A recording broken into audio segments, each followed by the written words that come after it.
Hello and welcome to Sports Talk on a Budget. It is Thursday, December 7th, not November, December 7th, year of our Lord 2023, almost at the end of 2023. Can't believe it. This year has gone by super fast. College football has come to an end, at least the regular season and conference title games.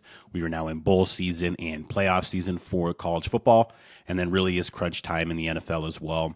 That's going to be my show today. Is going to stay kind of like I do in the fall most years, is stay in football, both college football and the NFL. So let's go ahead and jump into the topics. But before I do, please smash that subscribe button or like the video. If you want to leave a comment, I don't mind constructive criticism. And then if you prefer the audio version, you can find me on places like Spotify, Apple Podcasts, Amazon Music, all under Sports Talk on a Budget. Let's go ahead and dive into the show. So as I mentioned, it's going to be a full football show like it has been most of the fall here, and we're going to start off with college football. Going to have a very small college football playoff reaction. I've heard basically every kind of reaction from every kind of notable person that had a reaction this week about Florida State being left out for Alabama. I'll go into that very little, but when I kind of want to just talk about the sport as a whole and where we're at and how happy I am we're going to expand the playoff and things like that. Things like what happened this Sunday shouldn't really happen going forward. I'm also going to dive into the transfer portal. The transfer portal is absolutely on fire. There's more than 1,000 kids in the transfer portal in college football. But what I want to do is I want to look at the top quarterbacks that have went into the transfer portal, talk about them a little bit, and then I'm going to make predictions on where I think these quarterbacks will go, some from the intel that I've heard and seen online, and then just best fits for these players as well. And then we'll move to the NFL, and we're going to talk about one of the hottest quarterbacks in the league this year, and that is Brock Purdy, and whether or not I believe he should be in the MVP conversation, given how talented and how stacked the roster for his team is. And then I'll end the show, as I always do in the fall here, with my Week 14 NFL picks. I will have bowl picks coming up in the weeks coming on this podcast, but no bowls this weekend, so no bowl picks for this weekend. So just NFL picks. It'll be my Week 14 NFL picks, my top 5 picks in the NFL for this weekend. With no further ado, let's go ahead and jump into the show. First topic, as I mentioned, is going to be my college football playoff reaction, and then I'm going to look at the transfer portal quarterbacks. Let's start off with the reaction. Listen, I'm absolutely gutted. I feel terrible for what happened to Florida State. I think they got screwed. Yes, you could make the argument that the 4 best teams got in the playoff, but if you're really going to make that argument, how do you leave Georgia out? But like I said, I didn't want to get into that too much today because I'm sure fans of college football or just fans of sports in general have heard reactions from every single show out there that is available. So didn't really want to get into that too much today. What I wanted to kind of talk about is just the overall spot and the overall kind of conversation that's happening right now in college football and how I think it's very unhealthy. So full disclosure, of course, I'm a huge college football fan. Probably my favorite sport is college football. Kind of throughout my life, I've gone back and forth between college football and the NFL as my favorite sports. Right now, I'd probably have to land on college football. I think the product is just better I think Saturday games on Saturdays just happen to be better than the NFL right now. The NFL is kind of down as far as performance goes and overall product. Now, the NFL still ran so much more better than college football, and that's kind of what I wanted to get into. So, like I said, with the conversation that's surrounding college football right now, it's just unhealthy. I hate that it seems like my entire life, of course, but it seems like the entire history of college football, they haven't been able to most years, I wouldn't say most years, but a lot of years, decide on a national champion that everybody can be, or that the majority can be happy with, or, the overwhelming majority. I mean, whether you had USC had to share the national championship back in 2003 with LSU because they didn't get an opportunity to play in the national championship game because LSU and Oklahoma played in the national championship game. And then the next year in 2004, you had 4 undefeated teams in 2004 between USC, Oklahoma, Auburn, and Utah. Auburn was a Power 5 conference champion that was left out of the playoff. sorry, that was left out of the national championship game that was played between USC and Oklahoma, and USC wins that game 55-17. So a lot of Auburn fans were like, we may not have beaten USC, but you can't tell us that we wouldn't have played them better than what Oklahoma did. So there's that scenario there. You had the scenario in the first year of the college football playoff where TCU and Baylor both were a one-loss team heading into the last weekend, but since the Big 12 didn't have a conference championship game at that time, they didn't play the final weekend. Ohio State played the final weekend with their third-string quarterback in Cardale Jones, won the Big Ten championship over Wisconsin 59-0, and that big of a victory leapfrogged Ohio State from the 6th spot all the way to the 4th spot over TCU and Baylor, who do not have an opportunity to play in the playoff. You had it in 2011 when Oklahoma State was a one-loss team but was leapfrogged late in the season after they lost on the road to Iowa State on a Thursday night.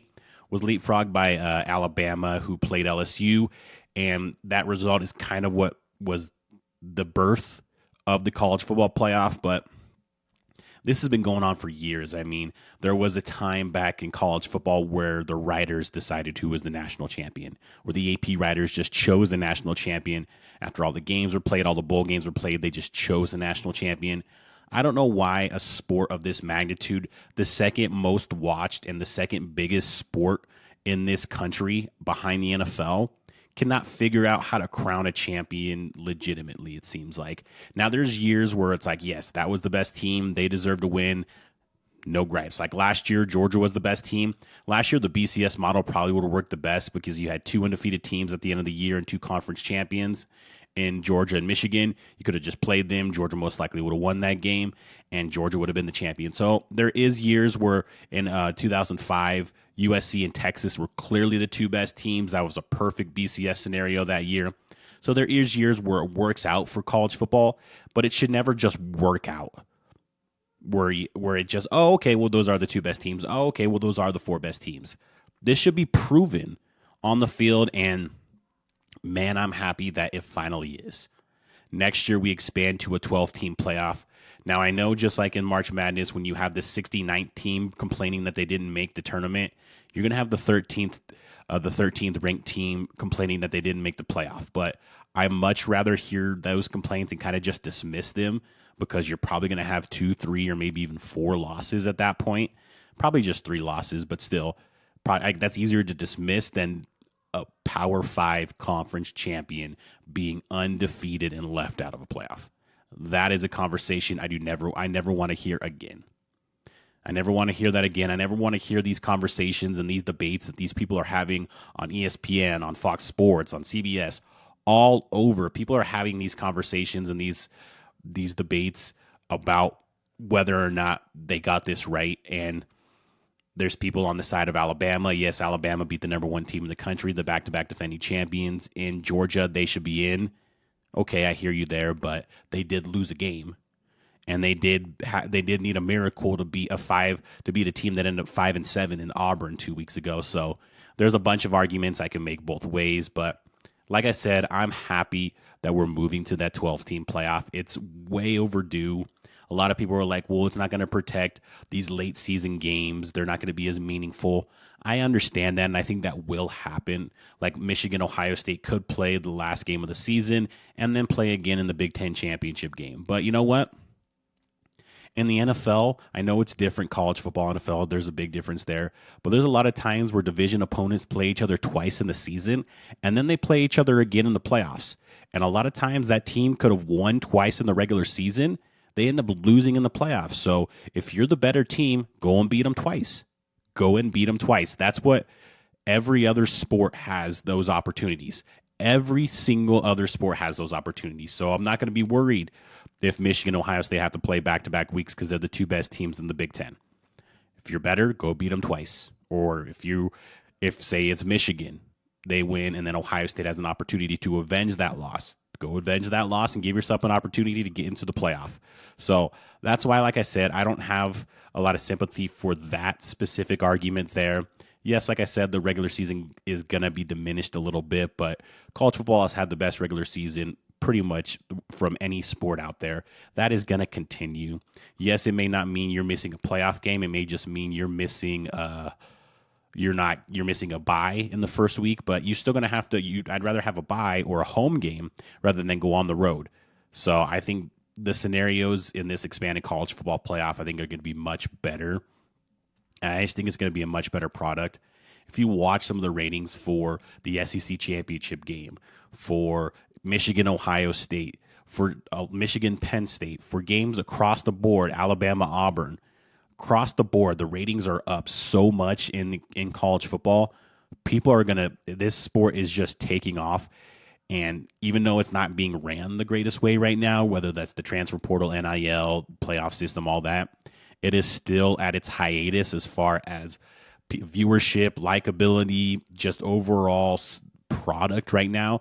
And if you watch it, I mean, there's a lot of parity right now in college football, which for a while there wasn't. It was basically 3-4 teams that dominated the sport, but that's no longer the case.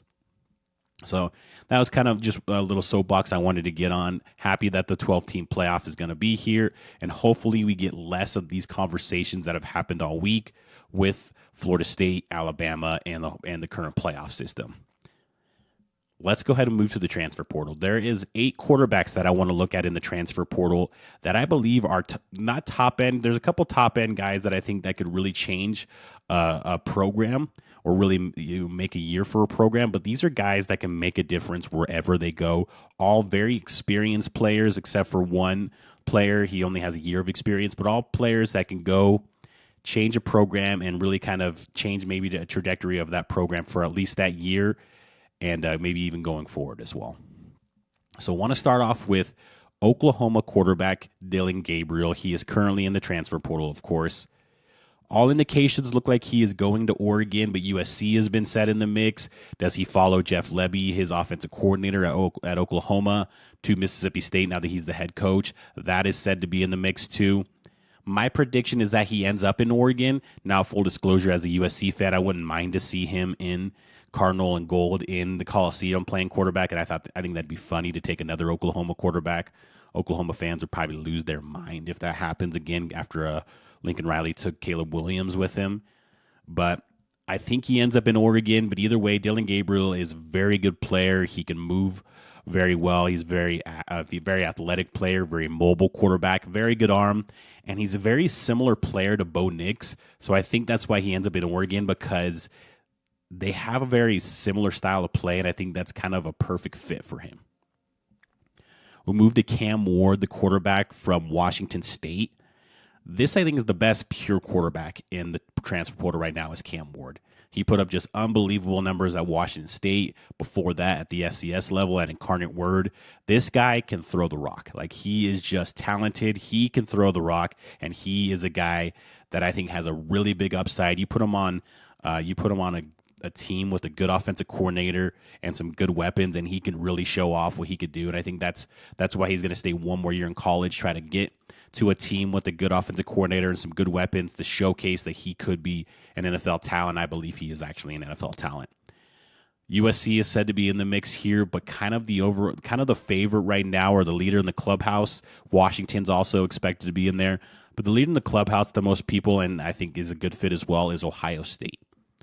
I mean, Ohio State always has good wide receivers. Now Julian Fleming is in the transfer portal, and all indications are that Marvin Harrison Jr. is going to enter the draft, so they won't be there. But you still have 3 guys from last year's class that were 4 and 5 stars, and Brandon Innis. Can't remember some of the other guys' names, but they have good players. Emeka Ibuka could come back for another year. They're always going to have weapons. Kate Stover could come back for another year. They're always going to have weapons in the passing game, so that could be a good fit for Ohio State. And Ryan Day is a very good offensive coordinator. This could be a guy that could take them over the hump to be the Michigan team, especially if Michigan loses a lot of their players to the NFL. Next guy is going to be Duke quarterback Riley Leonard. And this is almost a foregone conclusion. Most people think that he just jumped in the portal just to get to Notre Dame. So Notre Dame is going to be my prediction. Riley Leonard is a very athletic, mobile quarterback. He has a decent arm, not a big arm, not a big. His arm is not going to compare to a Cam Ward or some of these other guys that we're talking about in the transfer portal right now. But he's a playmaker, and he's just a gamer. He's a guy he'll play through injury. He's a guy that loves football. Was on a lot of big boards for the NFL draft coming into the season. Did not have a great year at Duke, but still a very good player. And if he goes to Notre Dame, he fills in for Sam Hartman. I think he could do a really good job at Notre Dame. Then we have Oregon State quarterback DJ Uyunglele. He's transferring again.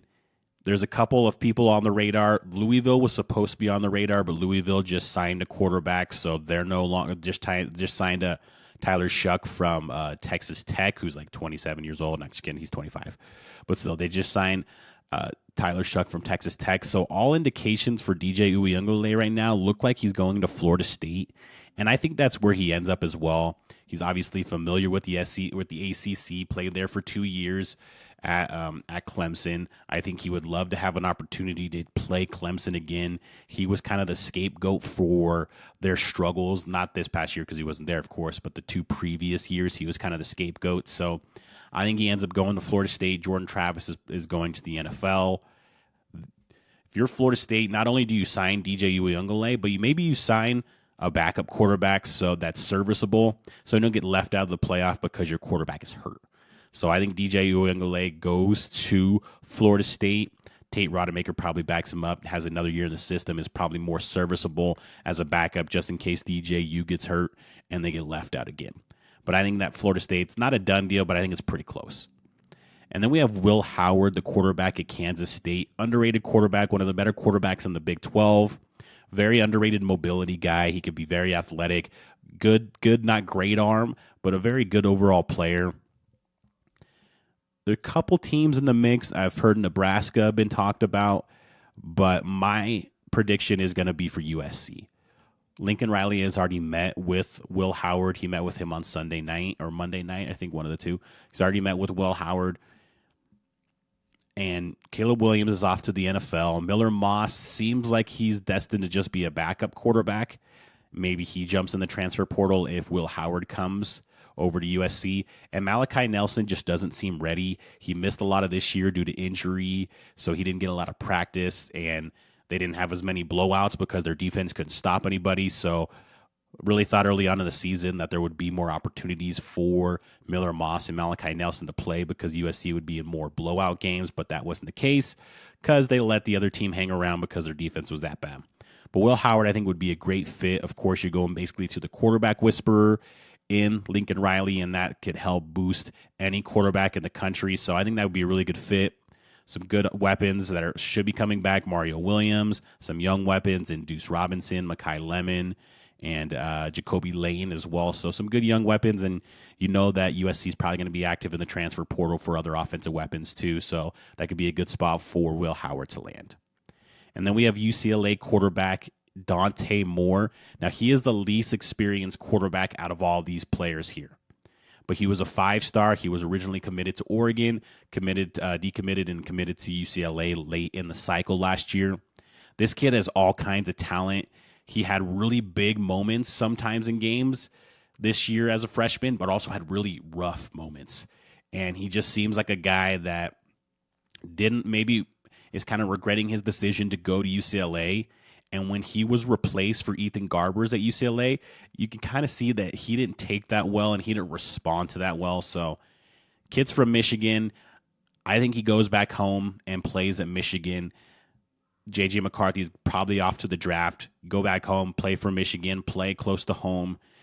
You know exactly what kind of offense Michigan's going to run, but now they're going to get a guy with more talent than they've had, even more than J.J. McCarthy, because I think Dante Moore's top end is higher than J.J. McCarthy's top end. So I think he goes back home, plays for Jim Harbaugh in Michigan. If Jim Harbaugh does leave for the NFL, watch out for Michigan State. Then we have Kyle McCord, the Ohio State quarterback. Kyle McCord was good. He just wasn't good enough. And especially when he's coming on the heels of C.J. Stroud and Justin Fields, who were really good college quarterbacks, he was nowhere near those college quarterbacks. And I think Ryan Day knew, okay, well, I'm losing Marvin Harrison, who was definitely his go-to player. He's going to have to, and they played together in high school, so they was definitely his go-to player. Is Kyle McCord good enough to get me over the hump or at least to beat Michigan? Because make no mistake about it, Ryan Day cannot lose to Michigan next year. He cannot lose 4 games in a row to Michigan. The noise is already super loud right now. You lose again to Michigan, and that could be that could be it for Ryan Day in Columbus. So I think he knows that he has to get a better top end quarterback. Now I know he had C.J. Stroud and lost twice to Michigan, but there was just some other philosophical reasons that they did. Their defense is good enough to beat Michigan. Their running game is good enough to beat Michigan. The difference this year, I thought, to me, was quarterback position. Now, Kyle McCord had a good second half against Michigan, but early on, you could tell that the moment was just a little bit too big for him. Missed throws, had a terrible interception, and you fell down 10-0. So you were playing catch up in that game the entire time. A guy like Cam Ward, I think is just his top end's a lot higher than Kyle McCord. I think he's a guy that could really take Ohio State over the top, and especially with the guys that Michigan is looking to lose most likely to the NFL, could really put Ohio State over the top. And then the last guy I wanted to talk about was Will Rogers, the quarterback from Mississippi State. Very experienced quarterback, has started 4 years at Mississippi State. I think he's top 5 all time in the SEC history for passing yards. Very skilled player. A lot of traffic and a lot of buzz about him going to Washington. I think that's the perfect fit for him. Michael Penix is done with his eligibility. He's off to the NFL. Roma Dunze most likely is going to the NFL, but maybe some of those other wide receivers stay. But you go and you play under a guy like Kalen DeBoer, who knows the quarterback position well and knows how to develop quarterbacks well, basically at any level. So I like Will Rogers to go there. He did not have a great year this year. Needs to kind of reset a little bit, get a different change of scenery. Wasn't the right fit for him after the unfortunate passing of Mike Leach last year. Zach Arnett takes over, and it just wasn't a good fit for Will Rogers, and he did not have a good year. I think him going to Washington and playing with Kalen DeBoer would be huge for his career and give him an opportunity to even make it to the NFL. So those are my 8 transfer quarterbacks I wanted to talk about and their main destinations. Transfer portal is on fire. There's some really good players out there. Walter Nolan from Texas A&M, he's in the portal. Trevor Etienne went in the portal today. So portal is on fire. It's going to be interesting to see where all these top players go, but it'll be very fun to watch as well. Let's go ahead and move to my second topic, and that is going to be in the NFL, and that is going to be with the San Francisco 49ers and their quarterback, Brock Purdy. And the conversation has shifted now to Brock Purdy is basically the MVP favorite to a lot of people. And it's hard to argue. Obviously, the San Francisco 49ers are one of the best teams, probably the best team in the league right now. And if you just look at Brock Purdy's numbers, he's 8th in touchdowns. He is 7th in yards, 4th in touchdowns. He has the number 1 QBR. He's top 5 in pass yards per game. He's top 5 in pass yards per attempt. He's top 5 in completion percentage. And his biggest games of the year were last week against the Eagles and earlier in the season against the Dallas Cowboys. And in those 2 games, he has 8 total touchdowns and 0 interceptions. That's the big thing there. He's taking care of the ball. He's not making mistakes. So Brock Purdy, I think, definitely should be in the MVP conversation. I don't think he should be leading it. I don't think he should be leading that. I actually would probably give the MVP to Dak Prescott and Tyreek Hill because Tyreek Hill deserves to be in the MVP conversation. It just can't be just a quarterback award. Tyreek Hill is most likely going to have 2,000 plus receiving yards. He deserves to be in the MVP conversation. But Brock Purdy is definitely, of course, the guy that San Francisco's been looking for. He's much better than Jimmy Garoppolo, Trey Lance, C.J. Beathard, whoever they tried to make work these last couple of years. Brock Purdy is better than them, and he is a guy that I think could potentially lead them to the promised land. But for the MVP, I really think that when someone talks about your team, you should be one of the first names out of their mouth from your roster. And when you look at this San Francisco 49ers team, I mean, the roster is just stacked unbelievably. It kind of reminds me of the 2001 Miami Hurricanes. Now, I know I'm comparing college football to NFL, but the 2001 Miami Hurricanes had running backs like Frank Gore, Willis McGahee, Clinton Portis. They had wide receivers like Andre Johnson, Reggie Wayne, Santana Moss. Some I don't know if I have those all right, but they also had tight end. They had Kellen Winslow Jr. and Jeremy Shockey. Not to mention they had all pro guys that would end up in the NFL on the offensive line. And Ken Dorsey, their quarterback, was the guy from that team that ended up going to the Heisman ceremony. Ken Dorsey is the offensive coordinator currently now for the Buffalo Bills, and that is the best job he's had in the NFL. He was not a good NFL quarterback. He was not, and no one really thought he was going to be a great NFL quarterback, but he had all these weapons around him, and he looked great, but he was playing with all-stars. Kind of like when you look at Mac Jones. A lot of people had that question about Mac Jones coming into the league because he was playing with Heisman Trophy winner Devontae Smith at wide receiver, Jalen Waddle at wide receiver, Najee Harris at running back, and then a great offensive line and a great defense. Brock Purdy's got all those things as well. Like I said, on their offense alone, you got Christian McCaffrey, Trent Williams, Deebo Samuel, Brandon Ayuk, and George Kittle. On their defense, you have Nick Bosa, Fred Warner, Chase Young now. Earlier in the season, you had Talanoga Ufunga, Dre Greenlaw. I mean, they're just stacked at every single position group that you can have, they're stacked at. So, yes, Brock Purdy, I believe with how he's playing and how he's performing and how this award has kind of turned into a quarterback award, which I don't care for. He deserves to be in the conversation, but he should not be leading the conversation, and he should not be the MVP favorite right now because, I mean, you give 10, 15 guys in the league that roster, and they're putting up the same numbers or probably better numbers than what Brock Purdy did. No disrespect to Brock Purdy. Have a ton of respect for him. Really good player. Mr. Irrelevant 2 years ago, so you got to respect him getting past that and just balling out for the Niners, but he is not the MVP right now. Just saying he is not the MVP right now. And then we'll go ahead and finish my show today with my Week 14 NFL picks. And we'll start with the Jaguars at the Browns. Now, both of these teams are most likely going to be playing backup quarterbacks. Trevor Lawrence had the high ankle sprain that he suffered Monday night. He's already back at practice, but I doubt he's going to play this game this weekend. The Browns are currently a 3-point favorite. Joe Flacco started for them last week. Didn't look bad on the road against the Rams. I think the Browns will get after C.J. Beathard, the backup quarterback, make him make some mistakes for Jacksonville. And I think the Browns win this game. Joe Flacco actually, like I said, played well, and they just lean on their defense to get points and get wins. So give me the Browns to win and cover the Browns -3 in this game. And then a big one in the NFC West. We have the Seahawks at the 49ers, and the 49ers are currently a 10.5-point favorite.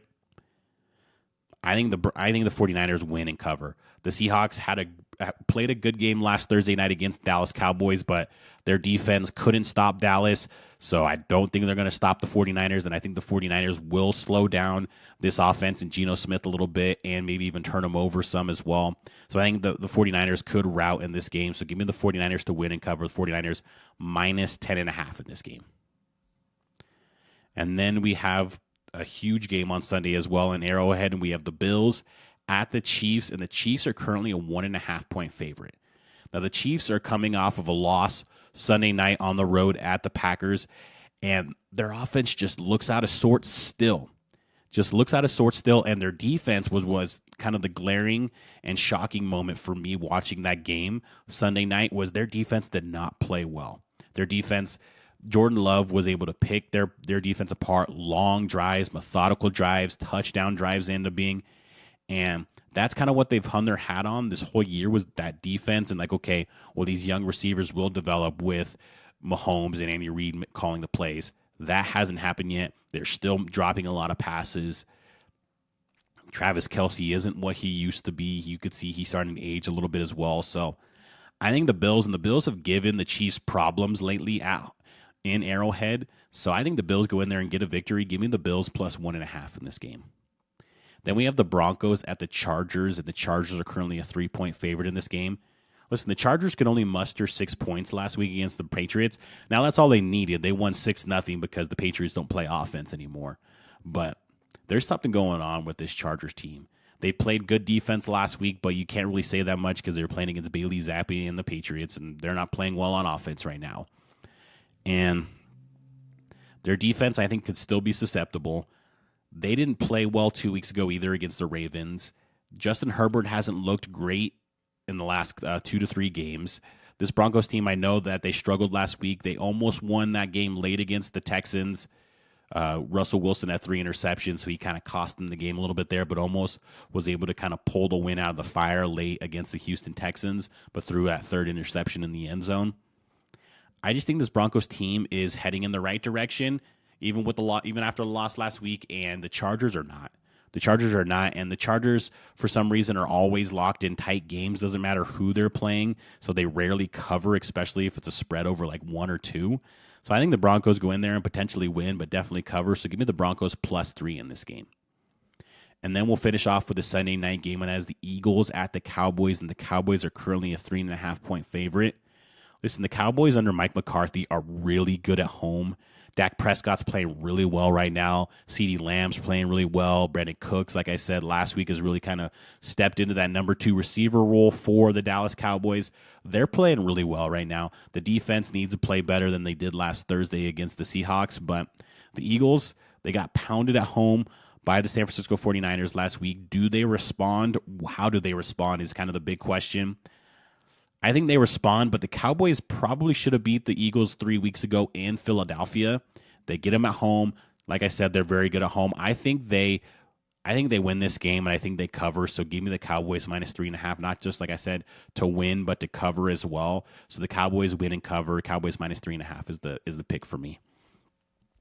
Well, that has been my show for today. Thank you for always watching and listening. Of course, you can find this video podcast on YouTube under Sports Talk on a Budget, or if you prefer the audio version, find it on places like Spotify, Amazon Music, Apple Podcasts. Please like and subscribe to the show wherever you listen or watch, and have a great day.